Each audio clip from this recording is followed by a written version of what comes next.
Hai semuanya, Assalamualaikum warahmatullahi wabarakatuh. Ketemu lagi sama aku Hanifah. Apa kabar teman-teman? Semoga kalian selalu sehat, baik-baik aja kayak biasa. Semangat terus ya guys. Dan untuk kalian yang baru pertama kali nonton video aku, selamat datang. Jangan lupa ya di like video ini dan subscribe juga channel aku supaya nggak ketinggalan video-video baru. Nah, kasus yang mau aku bahas hari ini aku yakin banget bakal menguras emosi kalian. Yang pertama, karena korbannya itu masih di bawah umur. Yang kedua, karena memang pelakunya itu pasti kalian nggak bakal sangka gitu. Aduh. Nah, gimana sih cerita lengkapnya? Tanpa basa-basi lagi, langsung aja yuk kita bahas.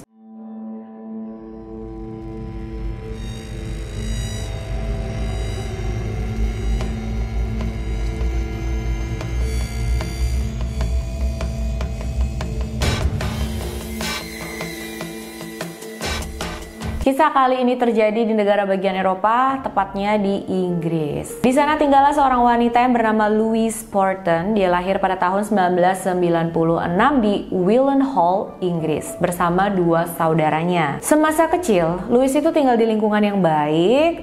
Dia juga punya keluarga yang lengkap ya guys. Dan dari info yang aku dapat sih memang kabarnya dia mendapat kasih sayang yang cukup dari keluarganya, dari orang tuanya. Dan keluarganya pun selalu mendukung apa yang Louise lakukan. Tapi memang semua keluarga tuh pasti punya masalah ya teman-teman. Kalau dari luar sih kelihatannya begitu. Dan entah apa yang terjadi di dalam keluarga ini, tapi Louise itu tumbuh bukan jadi anak yang baik. Dia malah tumbuh jadi anak yang suka melawan, pemberontak, suka berbuat masalah. Menurut pengakuan salah satu sepupu Louise itu memang kayak nggak mau diajak ngobrol, susah diajak bergaul. Malah dia itu terkenal galak, jutek sama orang-orang di sekelilingnya. Nah, pada saat Louise berumur 11 tahun, dia mengalami satu hal yang menurut aku pastinya cukup berat nih teman-teman. Karena ibunya yang bernama Sharon Porton memutuskan untuk pergi dengan pria lain dan meninggalkan Louise, dua saudaranya, meninggalkan ayahnya Louise itu. Jadi main pergi aja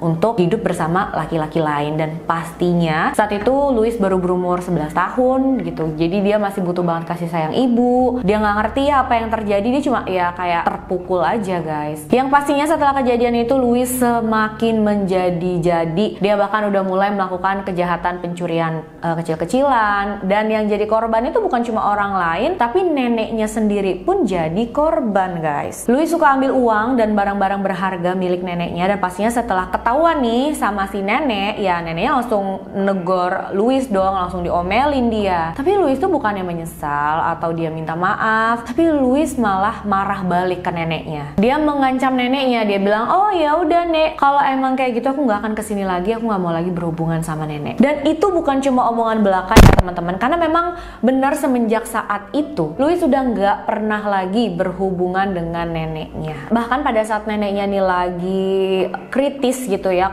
kondisinya nih teman-teman, dibilang kan ke Louise, nenek tuh kondisinya udah kritis, mending kau pulang gitu, ini kesempatan terakhir kamu bisa jadi. Tapi Louise tetap nggak mau pulang, dia tetap nggak mau nemuin neneknya. Sampai segitunya ya guys. Dan akhirnya sampai neneknya meninggal pun Louise tetap nggak datang ke acara pemakaman neneknya. Dan Louise adalah satu-satunya anggota keluarga yang nggak datang saat itu. Karena hal itu, ayah Louise nih udah mulai kesel banget ya sama kelakuan anaknya ini. Dan akhirnya ayah bilang, udah kalau kamu masih belum mau berubah, kalau kamu masih kayak gini, sebagai hukuman gitu ya, ayahnya bilang, ayah nggak akan kasih kamu uang saku lagi. Jadi saat itu Louise nggak mendapatkan uang jajan atau uang saku ya sama sekali dari ayahnya. Lagi-lagi bukannya Louise merasa menyesal, dia minta maaf, dia berpikir gitu ya. Tapi Louise malah marah lagi dan dia memutuskan untuk bener-bener pergi dari keluarganya. Minggat dia guys. Pastinya ayahnya dan keluarga besar Louise khawatir banget. Mereka udah sempat cari terus suruh dia pulang, tapi Louise nggak mau. Dan saat itu Louise benar-benar udah kayak bebas banget karena nggak ada yang bilangin dia lagi, nggak ada yang kasih nasihat atau negur dia lagi.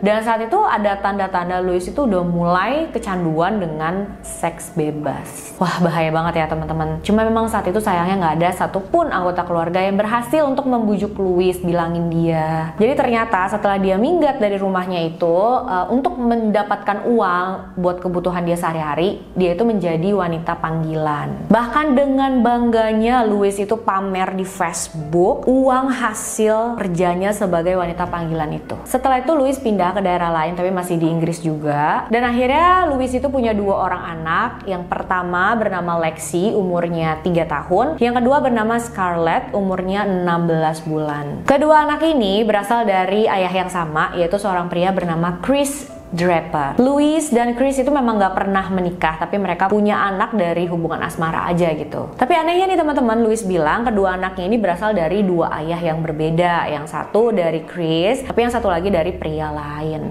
Walaupun setelah dilakukan tes ya, karena Chris ini kan kayak gak percaya, enggak, itu dua-duanya anak aku tahu gitu, aku yakin gitu ya menurut Chris. Akhirnya dites dan emang benar, kedua anaknya itu adalah anaknya Chris teman-teman. Tapi nggak tahu kenapa ya Louis bilang bukan. Mungkin karena dia berhubungan dengan banyak lelaki sampai dia bingung gitu ya guys, ini anak aku bapaknya siapa gitu kan. Mungkin juga, atau mungkin memang Louis sengaja supaya dia bisa dapat hak asuh.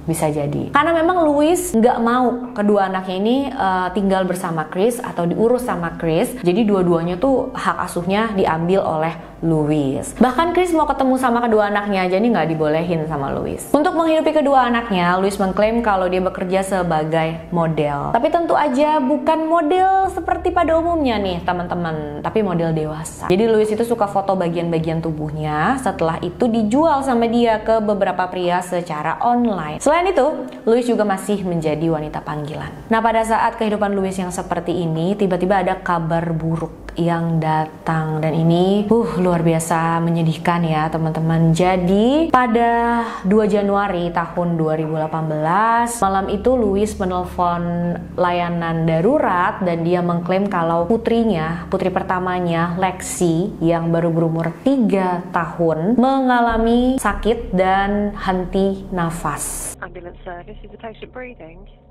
No. They're not breathing? No. Okay. And who was it we're talking about?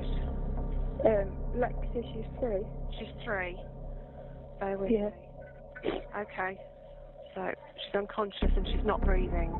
So help has been arranged, okay? Setelah menelpon itu, Louis langsung membawa anaknya ke rumah sakit. Dan aku nggak tahu kenapa dia nggak nunggu layanan darurat, dia harus bawa sendiri gitu ya. Mungkin maksudnya biar lebih cepat ditangani. Di rumah sakit itu Lexi dirawat selama 1 hari, habis itu dia boleh pulang. Tapi pada tanggal 4 Januari, itu cuma 1-2 hari setelahnya ya guys, Lexi kambuh lagi. Louis menelpon 999 dan dia melapor kalau anaknya Lexi mengalami henti nafas. Para medis langsung cepat-cepat datang ke tempat tinggal Louis, ambulans didatangkan ke sana juga. Lexi diberikan perawatan intensif dan alhamdulillah ya, untungnya dia bisa sembuh lagi tuh teman-teman. Lexi sudah boleh pulang dari rumah sakit pada tanggal 8 Januari setelah 4 hari dirawat di rumah sakit. Dokter sempat bingung sebenarnya saat itu ya teman-teman, sakit apa ya anak ini, soalnya kok aneh, tiba-tiba kambuh.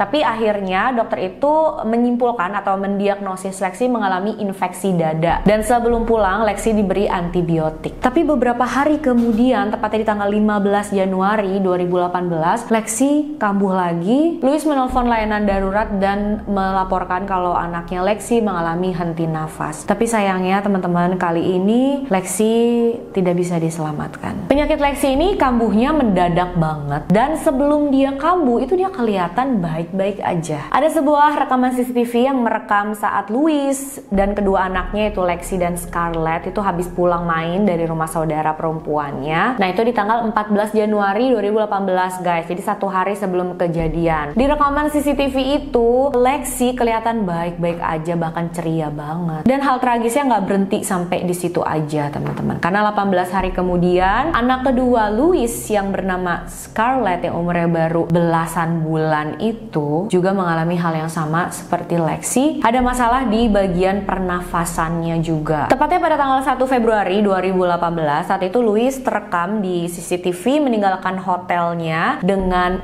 posisi menggendong Scarlett. Mereka masuk ke dalam mobil, terus mereka itu terlihat berhenti di sebuah pom bensin dan sebuah toko. Setelah itu terakhir Louis berhenti di sebuah parkiran. Nah, disitulah Louis menelpon para medis tentang keadaan anaknya yang tiba-tiba nggak sadarkan diri. Para medis pun langsung datang ke lokasi kejadian. Tapi sayangnya ya teman-teman, saat para medis datang, Scarlett itu sudah dalam keadaan tidak bernyawa. Merinding banget nggak sih teman-teman? Tiba-tiba di waktu yang nggak jauh dan mengalami hal yang sama, kedua anak Louis meninggal dunia. Pada saat Scarlett dilarikan ke rumah sakit, beberapa perawat itu ngerasa aneh, ngerasa janggal dengan sikapnya Louis. Jadi para perawat di rumah sakit itu kan udah sering ngelihat orang tua yang anaknya sedang sakit parah atau anaknya meninggal. Tapi Louis ini sebagai seorang ibu yang baru kehilangan anaknya, dia itu kelihatan biasa banget guys. Padahal anaknya baru aja meninggal ya. Memang semua orang itu kan menghadapi kesedihannya dengan caranya masing-masing. Tapi menurut para perawat dan dokter di sana yang memang udah sering melihat nih ya kejadian kayak gini, mereka ngerasa itu benar-benar aneh banget. Apalagi Scarlett juga tiba-tiba banget gitu kan. Akhirnya karena mereka curiga sama Louis, mereka pun memutuskan untuk melaporkan tentang kecurigaan mereka ini, tentang kejanggalan di kematian Scarlett kepada polisi. Untungnya petugas nggak meremehkan, mereka menanggapi laporan ini dan buru-buru menginvestigasi. Jasad Lexi dan Scarlett pun diperiksa dengan sangat teliti. Mereka nggak mau sampai ada kesalahan ya, mereka nggak mau sampai ada yang terlewat. Louis juga diperiksa oleh petugas dan setelah ini akan terungkap kebenaran yang sangat mengerikan. Siapin diri kalian ya teman-teman. Setelah jasad Lexi dan Scarlett diperiksa dengan teliti, tim forensik berhasil menyimpulkan kalau kematian mereka berdua ini adalah faktor kesengajaan. Karena mereka ini memiliki gejala yang sama teman-teman. Ada hambatan ya di jalan nafasnya yang dilakukan oleh sengaja. Scarlett juga punya tanda-tanda pendarahan di jaringan lehernya. Polisi saat itu kan sudah berhasil menyita handphone milik Louis ya. Nah di handphone Louis ini ada sebuah catatan yang ditemukan petugas dan di catatannya itu tulisannya ya berjudul "Pria melakukan bunuh diri dengan menutup mulut dengan lem super". Aneh banget kan? Ada lagi nih teman-teman, dan ternyata di riwayat online-nya Louis itu sempat mencari tahu tentang artikel "Bisakah kamu benar-benar mati jika hidung tersumbat dan mulut tertutup paksa dengan selotip?". Terus pada tanggal 14 Januari 2018 sekitar jam 11 malam sebelum Lexi meninggal, Louis mengunjungi situs web "Apakah benar kamu mempermalukan dirimu sendiri ketika kamu mati?". Dan dia juga nyari berapa lama waktu yang dibutuhkan mayat untuk menjadi dingin sampai ke bahu. Coba, itu pencariannya udah bener-bener aneh banget ya. Selain itu banyak juga fakta yang terungkap dan ini sangat-sangat janggal ya teman-teman. Kayak contohnya nih salah satunya, pada saat Louis diajak ngobrol masalah pemakaman anak-anaknya, kedua anaknya, tapi Louis ini malahan FaceTime sama seorang pria yang dia kenal online. Terus FaceTime itu juga sambil ketawa-tawa, nggak ada kelihatan sedih sama sekali. Bahkan pada saat Lexi, anak pertamanya, dirawat di rumah sakit, Louis itu sempat foto bagian atas tubuhnya terus dikirimin ke pria secara online. Jadi bener-bener nggak ada empati ya, padahal itu anaknya sendiri. Biasanya kan orang tua kalau anaknya lagi sakit dalam keadaan kayak gitu cari tahu ini anaknya kenapa gitu, apakah bisa disembuhkan, keadaannya gimana, ya khawatir, takut, semuanya lah campur aduk. Dan ternyata Louis itu selama ini memang nggak mengurus anaknya dengan benar. Dia itu sering banget ninggalin anaknya berduaan doang di rumah ya, mereka doang. Itu yang masih 3 tahun sama belasan bulan ditinggalin sama dia. Terus dia pergi ke night club, dia pergi dengan pria lain, terus dia kesana kemari tanpa memikirkan gimana nasib anaknya berdua itu di rumah. Petugas juga mendapat pernyataan dari tetangganya Louis kalau dia sering banget diminta jagain anak-anaknya Louis gitu, karena Louis mau keluar nginep berapa hari terus dia baru pulang, jadi anaknya dititipin sama tetangganya itu. Gila ya. Dan pada saat pergi itu Louis tuh sama sekali nggak ada nanya-nanyain anaknya keadaannya gimana atau ini ya makannya ini nih, nggak ada, kayak dilepas aja kayak gitu. Louis juga suka bertindak kasar sama anaknya kalau anaknya tuh nangis atau nggak mau ngikutin perintahnya, main tangan, ngomong kasar, ngata-ngatain mereka dengan bahasa yang kasar. Sering juga orang-orang ngeliat kalau Louis itu menyeret anaknya, tangannya atau kakinya diseret sama dia terus dia sambil ngomel-ngomel. Menurut salah satu saudara perempuan Louis yang bernama Karen, waktu itu kan dia rumahnya deketan ya sama Louis, dan memang dia juga sering dititipin anaknya bahkan beberapa hari seperti yang aku bilang tadi. Dan Karen tuh udah sering banget bilang sama Louis kalau urusan yang nggak penting-penting banget, kamu jangan tinggalin anak kamu terus, dahulukanlah kepentingan anak kamu gitu. Tapi Louis ini ya tetap nggak dengerin. Louis bahkan dengan bangganya bilang sama Karen kalau dia tuh ada kencan sama pria, jadi dia harus meninggalkan anak-anaknya di rumah sendirian. Udah gitu anaknya juga dikasih obat tidur jadi biar aman katanya, biar tidur aja pas dia tinggal. Kadang malahan ya Louis itu membawa pria yang menyewa dia ke rumahnya, dan mereka tuh bakalan berhubungan intim di kasur yang di sebelahnya tuh ada anak-anaknya yang lagi pada tidur guys. Nggak tahu lagi harus komentar apa ya, ini kayaknya nggak pantas ya dipanggil seorang ibu gitu. Louis Porton pun ditangkap pada tanggal 20 Maret 2018. Dia diwawancarai 3 kali di kantor polisi, diinterogasi. Polisi mengatakan bukti-bukti tersebut menunjukkan kalau Louis itu sudah berencana 2 kali sebelumnya mencoba untuk menghabisi nyawa anak-anaknya. Bukti juga jelas menunjukkan kalau Lexi dan Scarlett meninggal akibat ada yang dengan sengaja menghalangi jalan pernafasan mereka. Louis pun akhirnya didakwa atas 2 tuduhan pembunuhan. Dan seperti yang udah bisa kita tebak pastinya, dia dinyatakan bersalah. Hakim di pengadilan tersebut bilang tindakan Louis ini sangat jahat dan juga sudah diperhitungkan. Jadi bukannya tidak direncanakan ya teman-teman. Disimpulkan juga kalau motifnya Louis menghabisi kedua anaknya karena apa guys? Karena menurut Louis kedua anaknya itu menghalangi kegiatan dia dalam berhubungan intim dengan para pria itu. Ya ampun, bisa-bisanya ya. Pada tanggal 2 Agustus 2019, Louis diberikan hukuman seumur hidup dengan minimal penjara 32 tahun. Tapi kalian tahu gak sih, Louis tuh gak kelihatan menyesal sama sekali atau sedih atau gimana. Mungkin belum berasa ya, karena dia belum menjalani hari-hari di penjara kan. Mudah-mudahan nanti kalau udah di dalam penjara tuh dia bisa merenungi apa yang udah dia lakukan. Menurut aku, hukuman yang diberikan untuk Louis itu udah pantas banget karena kedua anak ini dilahirkan tuh nggak minta. Dia yang berbuat tapi Louis sendiri yang nggak mau bertanggung jawab. Kalau memang dia belum bisa mengurus anak, kenapa ya dia punya anak? Itu pertama. Dan kedua juga kan, kenapa nggak dikasih ke suaminya? Tapi dia nggak boleh kan kedua anaknya ini dirawat sama suaminya. Padahal dia pun nggak mau gitu menghabiskan waktunya, nggak mau mengurus kedua anaknya. Jadi maunya apa? Sampai akhirnya anaknya dihabisi sama dia kayak gini coba. Pastinya keluarga Louis dan orang-orang yang mengenal Lexi juga Scarlett sedihnya luar biasa ya mendengar berita ini, kasus ini, karena mereka berdua itu dihabisi oleh orang yang harusnya melindungi mereka, yang harusnya paling sayang sama mereka. Keluarga pun udah tahu ya Louis memang kan sifatnya begitu, tapi ya mereka nggak nyangka sama sekali kalau Louis sampai bakalan tega bener-bener menyakiti anak-anaknya, menghabisi nyawa anak-anaknya begini kan. Kita doakan ya semoga Scarlett dan Lexi itu bisa dapat ketenangan dan kebahagiaan yang abadi di sisi Tuhan. Aku sebisa mungkin nggak terlalu detail banget memang ya guys, karena kalau terlalu detail banget tuh pasti nggak bisa nahan merindingnya, sedihnya luar biasa. Semoga kita sebagai orang tua selalu diberikan kesabaran untuk menghadapi anak kita, dan anak kita juga selalu diberikan perlindungan ya teman-teman ya. Aku pengen banget tahu nih apa pendapat kalian tentang kasus ini, pengen banget denger. Jangan lupa tulis di kolom komentar ya guys. Makasih banyak udah nonton videonya sampai akhir. Untuk kalian yang mau request kasus juga boleh banget, silahkan kirim DM ke Instagram aku hanifasori92. Jangan lupa like video ini kalau kalian suka dan subscribe channel aku biar gak ketinggalan video-video baru, dan bantu share juga ya guys supaya lebih banyak yang nonton, aku makin semangat bikin videonya. Sampai jumpa di video selanjutnya. Bye bye.